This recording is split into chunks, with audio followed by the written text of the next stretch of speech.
আর বন্ধুরা কেমন আছেন সবাই? আশা করি সবাই ভালো আছেন, সুস্থ আছেন। সবাইকে অনেক অনেক ধন্যবাদ আমার পাশে থাকার জন্য এবং আমার আরেকটি ব্লগে আপনাদের সুস্বাগতম।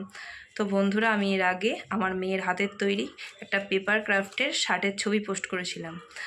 তো আমার মেয়ে সেই পেপার ক্রাফটের শার্টটা কিভাবে তৈরি করছে বা কী পদ্ধতিতে তৈরি করছে সেটাই আপনাদের সঙ্গে শেয়ার করব এই ভিডিওর মাধ্যমে। তো বন্ধুরা, ভিডিওটা কেউ স্কিপ করবেন না, পুরো ভিডিওটা দেখতে থাকুন।